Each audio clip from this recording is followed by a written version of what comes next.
Hello. So this is day one of my 7 days of Halloween or Samhain. So I wanted to start out the first video with explaining a little bit of the history of what we now call Halloween. Now I don't have very deep uh, details and everything, so I don't know how long this video is going to be. But I'm just going to share with you some information that I have attained through some research. As you all know, or at least some of you may know, that I practice more of a Christo-pagan or Wiccan path.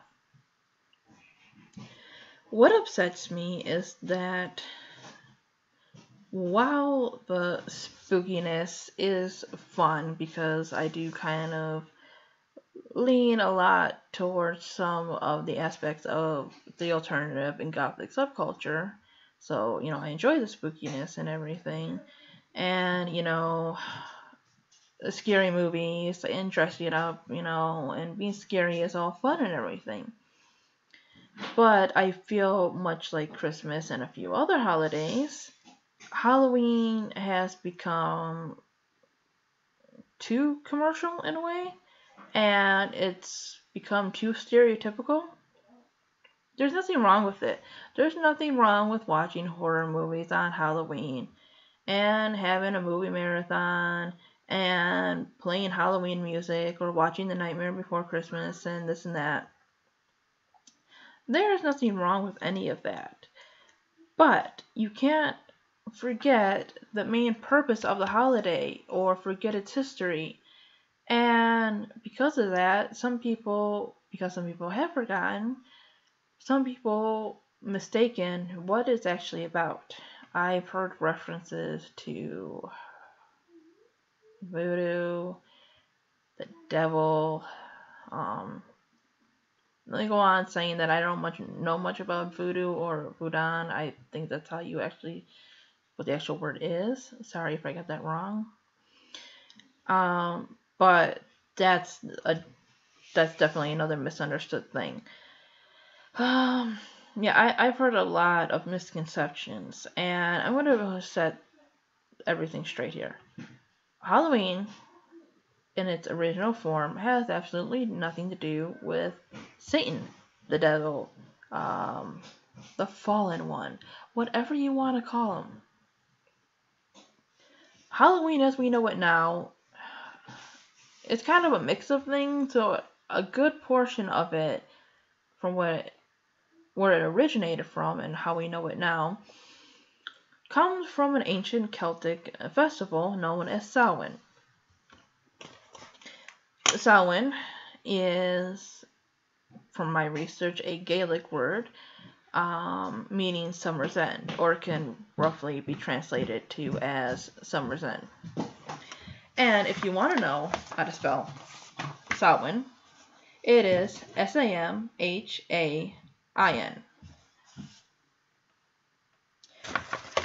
So anyways, it was believed many, many years ago that at the end of the harvest, or the summer's end, which would be October 31st, that the veil between the living and the dead was very thin and spirits could pass through. This was also a time believed to honor your ancestors, honor people in your family who have passed on, people, pets, people in the ancient world. Many of them had great respect for animals, so I'm definitely sure that they would have been included. So, yeah, it was a time to celebrate those who have passed on. And I guess you would say the gods, basically because the ancient Celts were polytheistic. It was believed that, like I had said, the veil between the living and dead was thinned, and the dead were allowed to visit amongst the living. Now, where other traditions come in, such as costumes, this and that, one must remember that of course, there are the pagan traditions, and then there was when Christianity took over. So some stories have changed, and there are some things from Halloween that aren't as ancient and pagan as people might think. But they're still pretty old traditions. So one belief was that because spirits were coming through, there was also bad spirits, or just not so good or friendly spirits. So in order to scare them off, people would wear scary masks or paint their face or dress up in costumes and this and that. There are different theories on trick-or-treating. One being that the trick part of trick-or-treating came from children threatening to cause people trouble and mischief if they did not give them candy. Thus where trick-or-treating comes from. Another tradition coming from Britain, which was actually celebrated on the 1st of November, or I think in some cases the 2nd, was All Souls Day. And that was basically where people, or poor people, would actually go around and they would go to middle class areas, and these middle class wives would bake what was called soul cakes. So these poor people would go around and beg for these cakes, and in exchange for the cakes, they promised to pray for a loved one that has passed on or somebody that was deceased. Jack-o'-lanterns. Now, there's kind of a mixed thing about jack-o'-lanterns here. The pumpkin is actually primarily a vegetable, or a vegetable that is primarily in North America. They don't, or they didn't have pumpkins in Ireland thousands of years ago.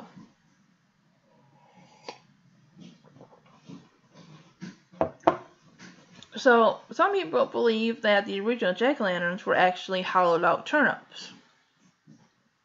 Some other people think that's kind of impossible because Samhain was marking the end of harvest.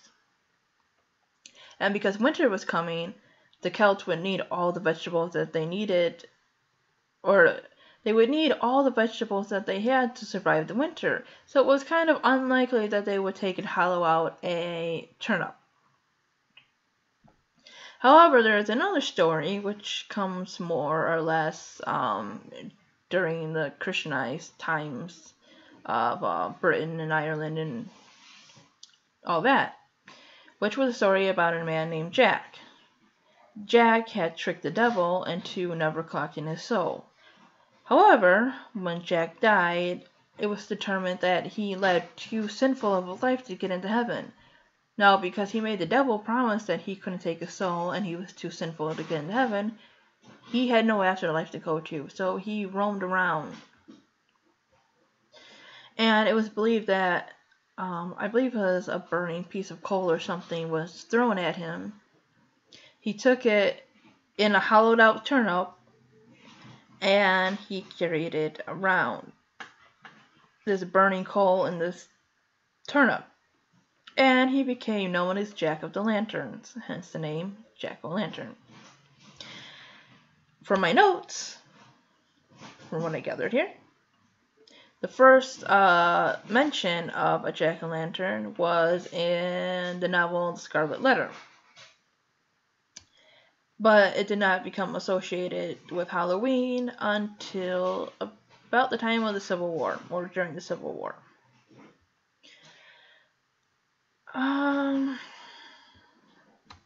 So yeah, there is some spooky stuff to Halloween in its ancient form, but it's more or less about remembering people who have passed on. And there are many variations of this. There's, of course, the traditional Samhain, as I'm talking about. There's the Day of the Dead. There's the Festival of the Dead. There's a couple other ones that aren't always October 31st, Halloween. And yeah, A couple years ago, I did a Samhain ritual in my room where I called upon the deities that I believe in. Now, I am more or less inclusive monotheistic. I believe that the deities that I call upon are actually manifestations or different forms of one God. I am, like I said, still monotheistic. I do believe that there is one God, but different cultures have called upon this God as many forms and many attributes and everything. The Bible itself has hundreds, or just many names for God. So there's different ways that you can do a ritual. It's all up to you.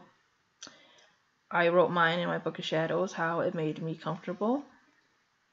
But even if you are not pagan like I am, it is so fun to learn the history and know that it is not something that is about evil.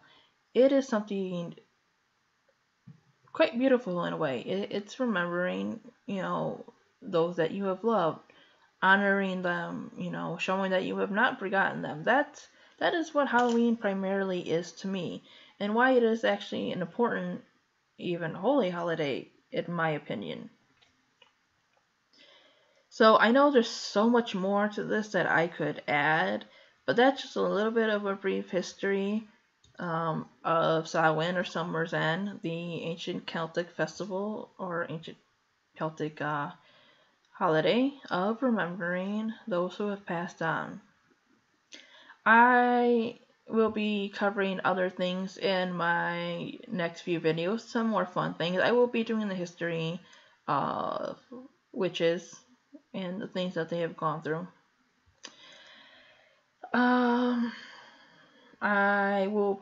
Hopefully, I will have completed a short story or two to read to you guys on one of the day. And I may even just do a vlog kind of thing. I don't know. For when Halloween or Samhain actually comes and I go trick-or-treating with Nadie. So I hope you enjoyed this video and hope you learned a little bit of something. If there's anything I missed, put it down below because I would like to learn about it. So thank you for watching and have a good day. Bye bye.